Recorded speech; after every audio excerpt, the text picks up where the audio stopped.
ನಮಸ್ಕಾರ ಎಲ್ಲರಿಗೂ. ನಮ್ಮ ಉದ್ಯಾನ ನಗರಿ ಬೆಂಗಳೂರಿನ ಸಸ್ಯಕಾಶಿ ಲಾಲ್ಬಾಗ್ನ ಗಾಜಿನ ಮನೆ ಈಗ ಪಂಚವಟಿ ಆಶ್ರಮ ಆಗಿದೆ. ಹೌದು, ಗಣರಾಜ್ಯೋತ್ಸವದ ಪ್ರಯುಕ್ತ ಈ ಬಾರಿ ಫಲಪುಷ್ಪ ಪ್ರದರ್ಶನ ಮಹರ್ಷಿ ವಾಲ್ಮೀಕಿಯವರಿಗೆ ಅರ್ಪಿಸಲಾಗಿದೆ. ರಾಮಾಯಣ ಬರೆಯುವ ಭಂಗಿಯಲ್ಲಿ ಕುಳಿತಿರುವ ಮಹರ್ಷಿಗಳ ಆ ಪ್ರತಿಮೆ ಅದ್ಭುತವಾಗಿದೆ.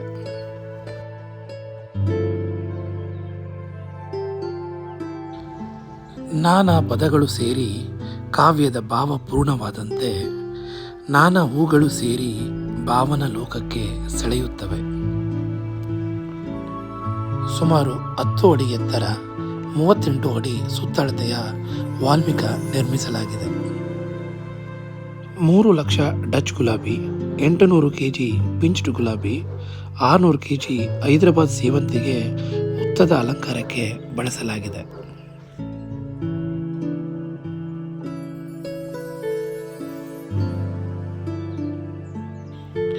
ಆಶ್ರಮದ ಹೂ ಕುಟೀರವಂತೂ ನಮ್ಮ ಹೂ ಮನ ಬಿಡಾರ ಉಡುವಂತಿದೆ.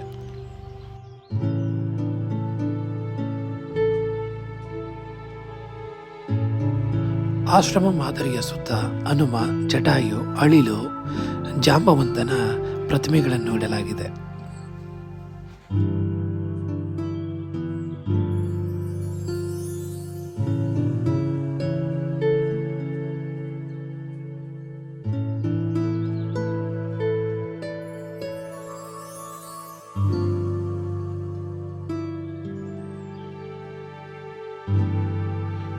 ವಾಲ್ಮೀಕಿ ಪರಂಪರೆ ಬಿಂಬಿಸಿದ ಕುವೆಂಪು ಸಹಿತ ಇತರ ಕವಿವರ್ಯರ ಪ್ರತಿಮೆಗಳು ಗಮನ ಸೆಳೆಯುತ್ತವೆ.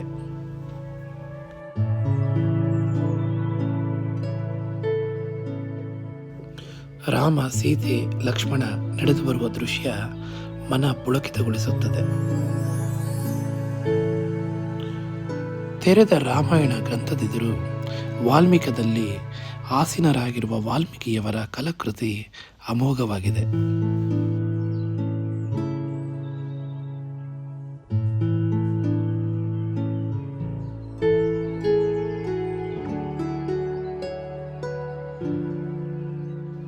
ಸಸ್ಯ ಕಾಶಿಯಲ್ಲಿ ಹೂಗಳ ರಾಶಿಯಲ್ಲಿ ಹೆಕ್ಕಿ ತಂದ ಒಂದಷ್ಟು ಹೂಗಳ ಚಿತ್ರಪಟಗಳು ನಿಮಗಾಗಿ.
ಧನ್ಯವಾದಗಳು ವೀಕ್ಷಕರೇ.